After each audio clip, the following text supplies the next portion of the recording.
everybody. This is the Public Works Committee of the Metro Council meeting on July 20th. Call roll. We have Chair Nash is here, Vice Chair Bradford, Ms. Gamble, Council Lady Hurt, Councilmember O'Connell, and Councilmember Young. I know staff report. It'll come to me in a minute. But we have a guest here tonight. A couple of months ago, I got an email from Miss Abby Schneider, who is the Recycling Education and Outreach Coordinator of the Tennessee Environmental Council, and she wanted me to take a picture of my recycle bin. And the day I was going to go do it, the trash people had already come and picked it up, so we had to wait another month. And I didn't want to have her here during the budget discussions because it's crazy, but we thought maybe today would be a good day. And she wanted to have a chance to speak to us, and I know recycling and the new zero plan kind of fits. So, Ms. Schneider, you're on. All right, thank you. If you don't mind just taking one of these and passing them around. Thank you so much for giving me the time to speak today. I'll just take a little bit of your time. So with the Tennessee Environmental Council, the plan we have spring going into summer is to do remote recycle cart scans to review what people are recycling and what they might be recycling incorrectly. We found that 46% of what's going in recycle carts is a contaminant, so we're trying to reduce that rate. We also know that Tennessee falls as number 47 when it comes to recycling participation. So we're hoping to increase participation as well. If you look at the first graphic in the top left, that is one of the flyers we have for recycling. Sign up for this program, and you can take a photo of the QR code. We're doing this in Lebanon, Nashville, Oak Hill, and Knoxville. And you can just send photos of your cart and get personalized feedback on what's being recycled correctly, what might not belong in there, but other options for how you can recycle it properly. So if you look at the other graphic on the top right, recycling beyond the basics, most people understand that you can recycle cardboard, paper, plastic, aluminum, and steel, but there's also a lot of other items in our everyday lives that can be recycled within the community pretty easily. Best Buy takes space heaters, vacuums, cords, hairstyling tools. A lot of veterinary offices and animal rescue groups will take the transparent prescription bottles that can't go in your curbside cart and reuse them for their pet patients. Turnip Green Creative Reuse, which is in Wedgwood, Houston, takes a bunch of miscellaneous items that you often find, well, I don't feel like I can throw this out, but a thrift store won't take it. So tile scraps, wood scraps, old trophies.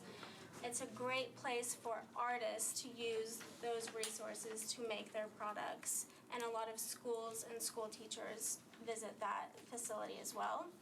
Sage Refill Market and the Goodfill are both reuse shops in town, and Sage Refill has a TerraCycle collection box to collect the plastics that Nashville does not accept curbside or at their drop-off sites.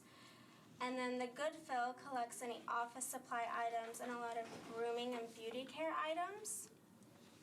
And then the other flyer on the top page is just what we send out to anyone who participates in our cart scan to show them what can and cannot be recycled. A lot of the contaminants end up being plastic bags, styrofoam, food contaminants, and then the plastics that aren't acceptable. So we like to try and make it as clear as possible what can be recycled, what cannot, and point out how else you can recycle those items. Food waste, taking it to the convenience centers, styrofoam, that you can take it to Publix, and plastic bags, any of the big box stores, and then glass going to the drop-off sites. And then the back photo is just an example of one of the feedback items we gave to someone. Plastic bag, that it can't go in your cart, but what other plastic bags can go to the big box stores, which would be bread bags, dry cleaner bags. That mixed material canisters cannot go, plastic tubs can't go, plastic bubble wrap can't go, but that you can take that with plastic bags. and then again styrofoam. So our whole point is just to help educate the community and increase participation in recycling and reduce our contamination. So I would love it if you all would please consider signing up for the program. Again, you can sign up with the QR code on the front or go to the Tennessee Environmental Council website to sign up as well. And you can email me if you have any questions on the program or any questions or how we can better help you all. It's Abby, ABBY, @techtn.org. That's TECTN.org. That's really all I have to share, and I appreciate the time. Any questions? I must admit, here's a picture of my trash can. Oh, yes, that was mine. They did find a couple of plastic tubs that they're the good cottage cheese, and it says it's recyclable. You pull it up, but it doesn't fit in our stuff right now. So. Point of order. Is there a such thing as good cottage cheese? That's the name, yeah, and I do like it, yeah. Okay. Any other questions from our guest? No. We do appreciate your time, and thank you for all you're doing, and you educated me, and hopefully I'll do better. I got a 90%, she said, so I don't feel too bad. Yes. There's always room for improvement, Yes. but Yeah. we're happy that people participate. So. Thank you for your patience with us. Yes. Okay, let's go to the agenda. I'm going to start with the consent agenda. Starting on page 2, Resolution RS 2021-1056, Federal County Murphy Nash approves an intergovernmental participation agreement between the Metro Department of Water and Sewage Services and the Tennessee Department of General Services to provide improved public sanitary sewer service through the construction of an improved stormwater system. Resolution 2021-1057, Murphy and Nash amends ordinance number BL 2018-1162 to authorize the Metro government to modify the acceptance of public sewer mains, manholes, and easements, update map and parcel information for now 3 properties located at 1000 Bradburn Village Drive, 701B Bradburn Village Way, and Bradburn Village Circle, unnumbered, also known as Bradburn Village Phase 4. Then to page 3 at the bottom, Bill 2021-801, abandons portion of Hamilton Avenue right-of-way adjacent to map 10506026400. And on page 4, Bill number 2021-802, Roberts, Murphy, and Nash, abandons existing public sanitary sewer main, sanitary sewer manhole, and easements to accept new sanitary sewer main, sanitary sewer manholes, and easements for 2 properties located at 6001 and 6003 B. O'Brien Avenue. Bill number 2021-803, O'Connell, Murphy, and Nash, abandons existing combination sewer and water mains, combination sewer manholes, fire hydrant assemblies, and easements to accept new combination sewer, sanitary sewer, and water mains, combination sewer manholes, inlets, sanitary sewer manholes, fire hydrant assemblies, and easements for 5 properties located on Church Street and 12th Avenue North, also known as the 1111 Church Street development. Bill number 2021-804, abandons existing water and sanitary sewer, fire hydrant assemblies, sanitary sewer manholes, and easements to accept new water and sanitary sewer mains, fire hydrant assemblies, sanitary sewer manholes, and easements for property located at 300 Rains Avenue, also known as MLS Fairgrounds Development. And I have a letter from council members select to approve. And on to page 5, BL 2021-805, Tunes Murphy Nash, accepts new sanitary sewer manhole for property located 251 Venture Circle, also known as 261 French Landing Development. Bill number 2021-806, Parker, Murphy, and Nash, authorize the Metro government to locate a public fire hydrant assembly for properties located at 750 and 754 Douglas Avenue. And last but not least, BL 2021-807, O'Connell, Murphy, and Nash accepts new water main, fire hydrant assemblies, and easements for property located at 1320 Adams Street, also known as the New Office Development Phase 2. Does anyone see anything on the consent agenda that needs to come off? So moved. Nash. I'm sorry. No, you're on the committee. You should go. Can I ask that we not recognize Councilmember Rice? If she does want something to come off consent agenda, I guess we can hear that. I was actually segueing, sorry. I really just wanted to see if I could go because I have to be out of here in 2 minutes. My it's just a sewer main. I think you were on the consent agenda. It is. Just Yeah. let us do our work. The O'Brien Avenue? The O'Brien I'm Avenue? O'Brien, yes. Yeah. I actually had questions on that.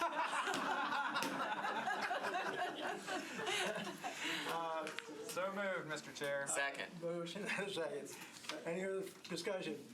Going once, going twice. All those in favor, vote saying aye. Aye. Opposed, like sign.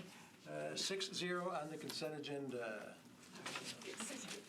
We should have just moved that one to the Nice having you here. Thank you for having me.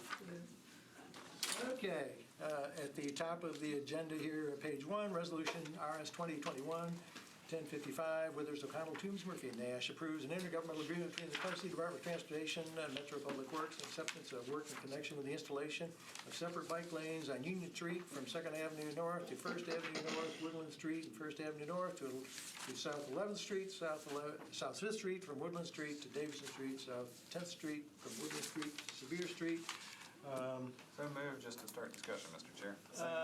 All righty, Councilman Withers, I've seen a lot of people saying we like this, we want it. I wondered if you wanted to share anything with us. Well, this is an update to legislation that we had actually passed as a council in 2018, and this is a new, I believe, contract with TDOT. Includes a little bit more details. Obviously, we have the East Bank work that's going on, so this is really well timed. Now that we have TDOT at the table, we're looking at how we can get across, particularly Woodland Street from downtown to 5 Points, which has been a goal for a long time. But with new development coming in, it's going to be even more pressing. So the timing is really good. Request everyone's approval of this, but Councilmember O'Connell had some questions in committees yesterday, and I hope that we're able to answer those for him.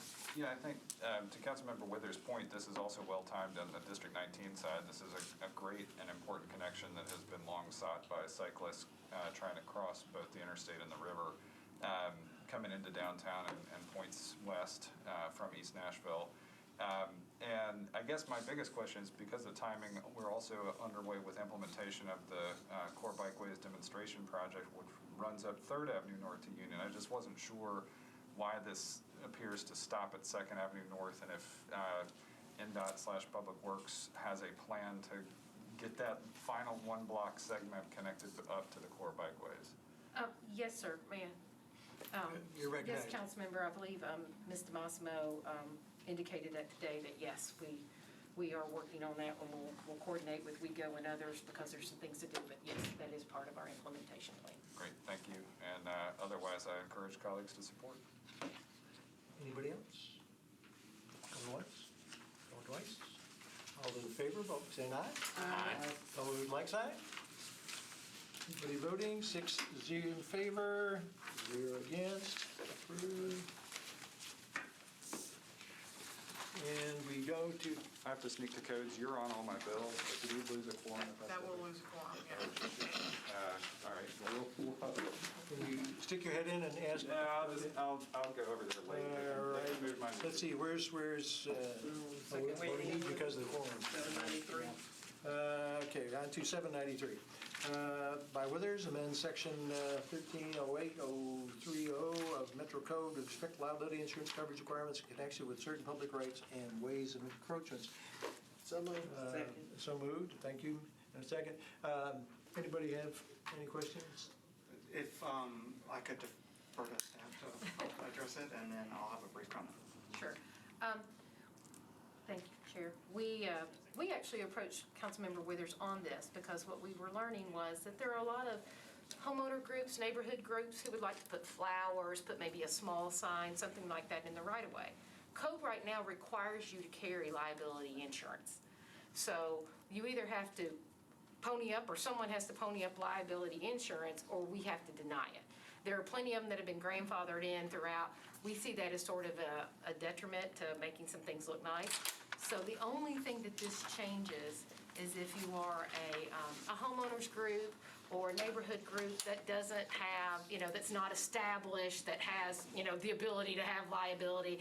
A lot of this is in the older neighborhoods where you have the neighborhood communities, East Nashville being one, which is why we approached Councilmember Withers, that the only thing is that the director could waive the requirement for liability insurance if everything's okay. If it's a giant, something they want to put that's going to cause an accident, obviously the director's not going to approve that, whoever the director is.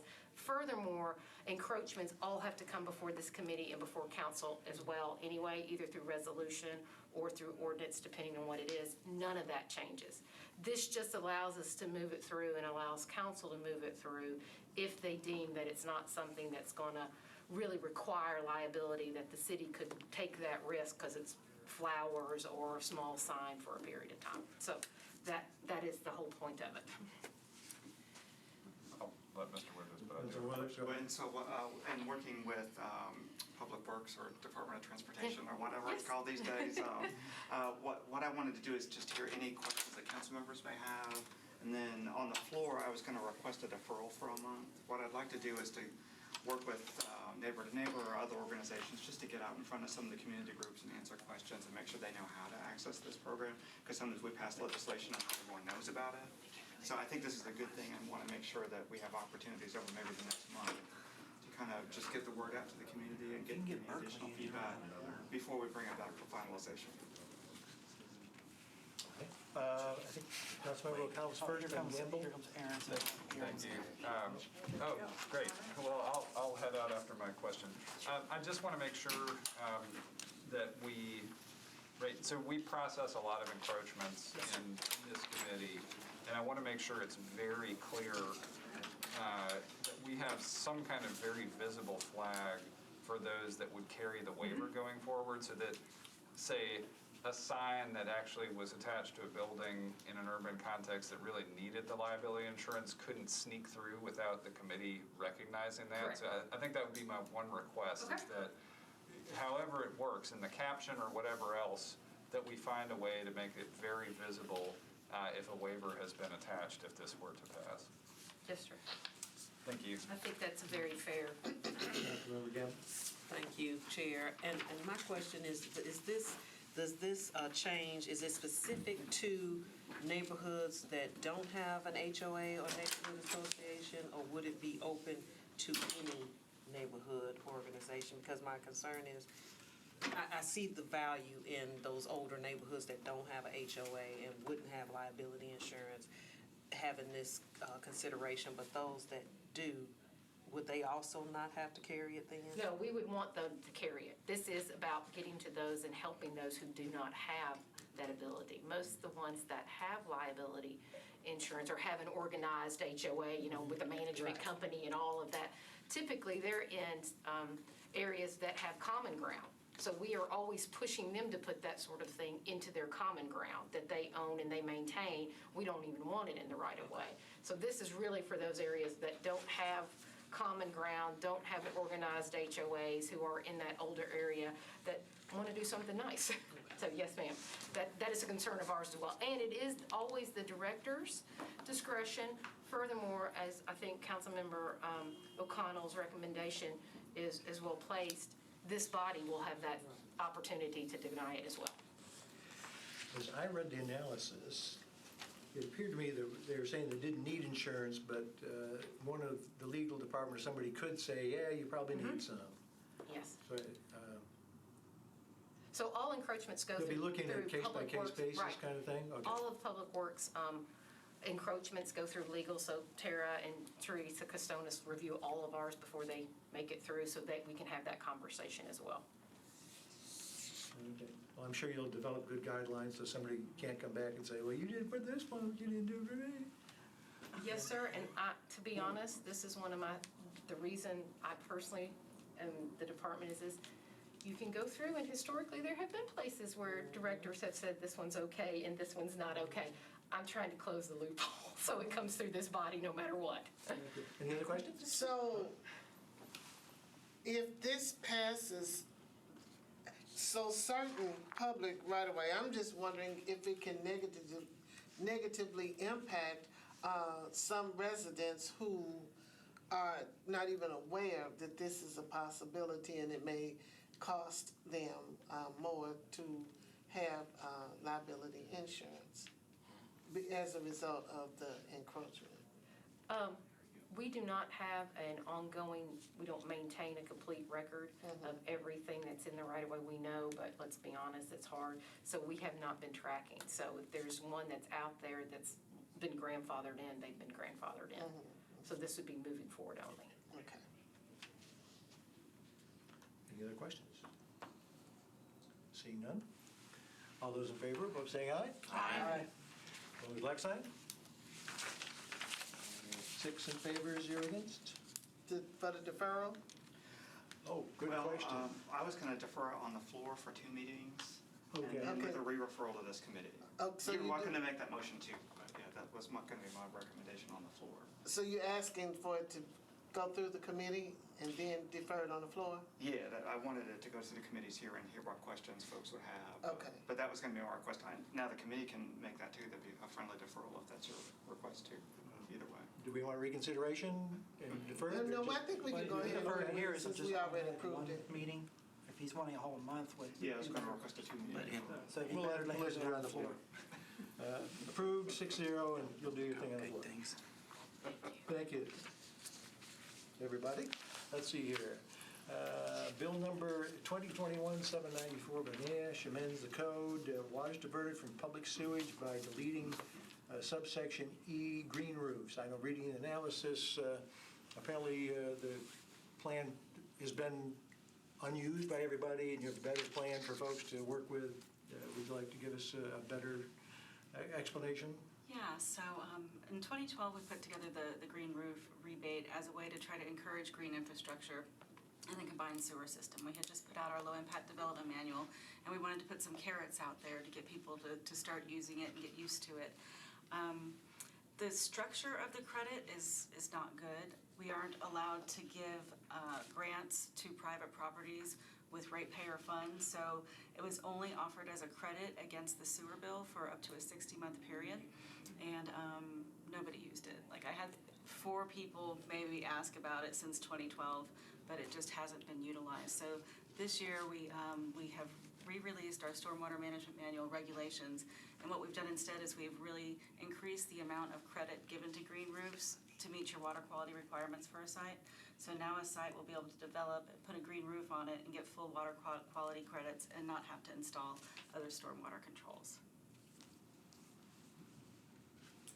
Any questions? And that's all by just, yeah. Councilmember Gamble? And all of that is, that you described so eloquently is done by just deleting this subsection of this E-green roofs, or are you adding some No, more? we're not adding anything. Our stormwater regulations are approved by the mayor, and he signed off on them a few weeks ago. So once he signed off and we got the additional credit, we decided we could run this through to remove this one. Any other questions? Seeing none? All those in favor, vote saying aye. Aye. Opposed, like sign. 6-4 and 0 against. Thank you. Okay, and BL 2021-799, Henderson, Porterfield, Murphy, and Nash. Since I'm out here, I'll go ahead and run this through a moment, see what we have. Authorizes the granting of temporary construction easements to Piedmont Natural Gas Company on a parcel of property owned by the Metropolitan. We have a letter approved from Councilmember Henderson, and there's a couple of proposed amendments. Okay. So there's 2, there's a timely file amendment from Councilmember Henderson. That adds 2 recitals about trees being a public utility and saying that there's a provision of the Metro Code of Laws that requires tree protections during development activities, and those will be followed like they would have to anyway on this project. The late amendment actually came to us from legal. They caught a typo in section 1. It just has the wrong address, so this just corrects the address. So I guess move the bill first and then move the amendments? So moved. Move the minutes first. Move the I was gonna amendments say, first. you've got to have a motion to approve on the base, but yeah, then move the I'll amendment. move the bill. So I moved them. There you go. Now you Second? can move the amendments. We have a motion and a second for the bill. Any further discussion on the bill? I'll move amendment 1. I thought you do it the opposite. You move the amendments and then you move the. You guys can go ahead and move the amendment now. Okay, all right. Amendment 1, who just kind of adds a couple of recitals. Correct. So So moved. So moved. Second. Any discussion? Seeing none, all those in favor, vote by saying aye. Aye. Opposed, like sign. 6 in favor, 0 against. And then the late amendment that just fixes a typo. Second. Moved by Hurd, second by Gamble. Any discussion? Seeing none, all those in favor, vote by saying aye. Aye. 6 in favor, 0 against, and back to the bill. Any discussion? No. Seeing none, all those in favor, vote by saying aye. Aye. Opposed, like sign. 6 for, 0 against. And you know what? That takes us through the agenda. Thank you all. Appreciate it.